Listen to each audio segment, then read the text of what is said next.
আজকে আমরা আবার চলে এসেছি বেনারস ব্লগের লাস্ট পার্ট নিয়ে। বেনারসের এই লাস্ট পার্টে থাকছে বাকি আমরা কোথায় কোথায় ঘুরেছি, আর সাথে থাকছে বেনারসের বিখ্যাত স্ট্রিট ফুড, আর আমরা কি কি কালেকশন দেখেছি শাড়ির ওখানে আর কি কিনেছি। দেখতে হলে অবশ্যই সাথে থাকো আর চ্যানেলটাকে সাবস্ক্রাইব করতে একদম ভুলো না। আমরা সকাল সকাল বেরিয়ে পড়েছি সাইট সিন করবো বলে। প্রথমে আমরা ব্রেকফাস্ট করে নিচ্ছি। উত্তাপাম খাওয়ার পর ওখানকার ফেমাস ছাঁচ ট্রাই করে নিলাম।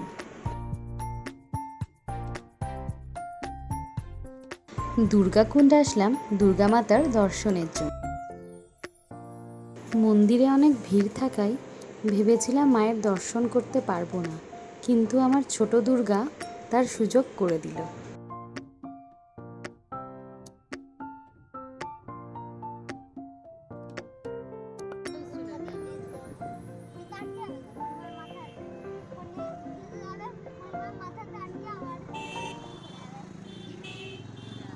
তুলসীদাসের রামচরিতমানস সহ একাধিক বিখ্যাত গ্রন্থ এই শহরে রচিত হয়েছিল।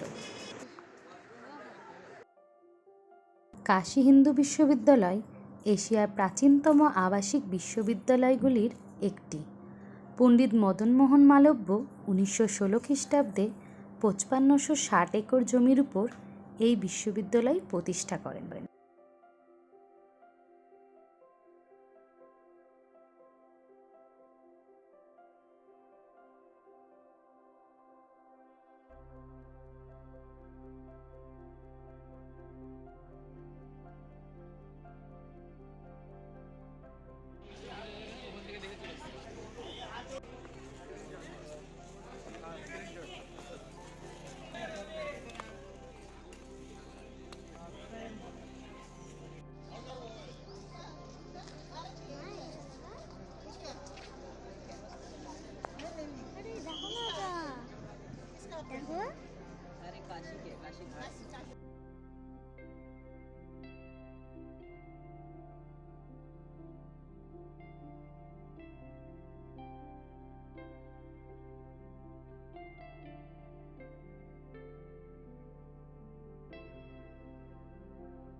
রামনগর ফোর্টের বেলে পাথরের কাঠামোটি 1750 সালে কাশী নরেশ মহারাজা বলবন্ত সিং দ্বারা নির্মিত হয়েছিল।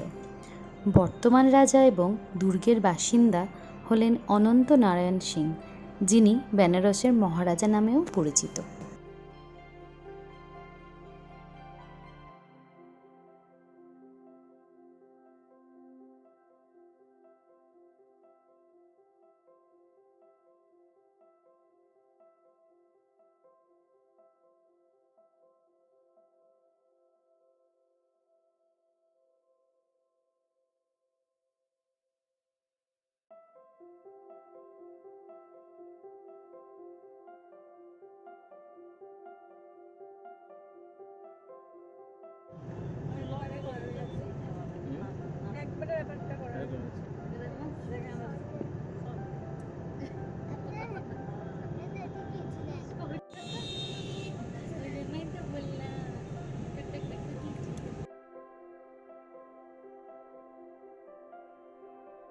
টিকিট কাউন্টারকে দাঁড় করে দিয়েছে, তাই না? নাম হলো টিকিট কাউন্টার। আচ্ছা, থ্যাংক ইউ।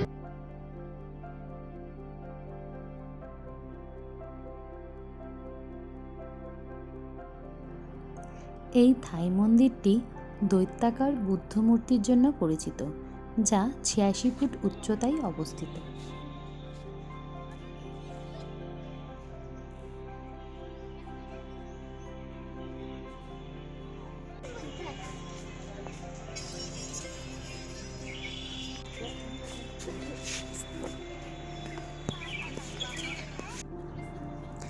লুম্বিনী, বোধগয়া এবং কুশীনগর সহ সারনাথ সরাসরি গৌতম বুদ্ধের জীবনের সাথে জড়িত।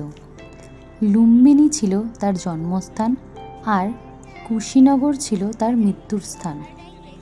গৌতম বুদ্ধ বোধগয়ায় জ্ঞান লাভ করেন এবং সারনাথে তার প্রথম ধর্মোপদেশ শিক্ষা দিয়েছিলেন তার প্রথম 5 শিষ্যকে। সারনাথে সিংহ চতুর্মুখ স্তম্ভশীর্ষ সম্রাট অশোকের পৃষ্ঠপোষকতায় নির্মিত হয়েছিল। অশোক স্তম্ভটি এই স্থানে রাখা হলেও স্তম্ভের শীর্ষটিকে বর্তমানে সারনাথে মিউজিয়ামে রাখা হয়েছে। গৌতম বুদ্ধের জ্ঞান ও নির্বাণের বাণী প্রচারের জন্য মহান সম্রাট অশোক এখানে একাধিক স্তূপ এবং মঠ নির্মাণ করেছিলেন।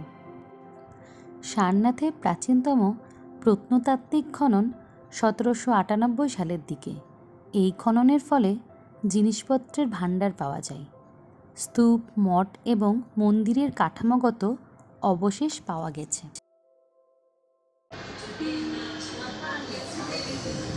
আছে ভেজ পোলাও দুটো না তিনটা, দুটা করে পেনিস, আরো অনেক কিছু আছে। Tata, thanks for watching.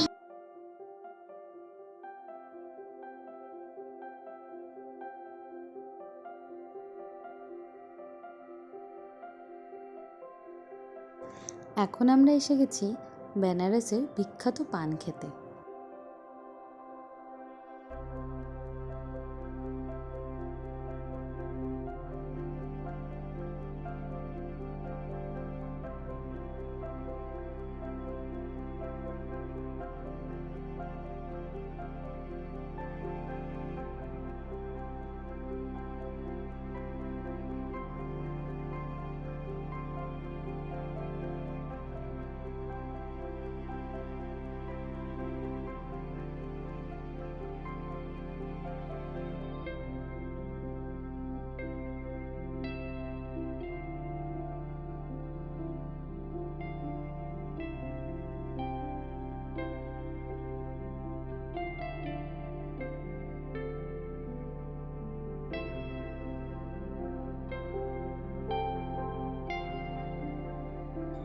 এবার আমরা বেনারসের মালায় ও লস্যি টেস্ট করব।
এখন আমরা একটা শাড়ির দোকানে চলে এসেছি।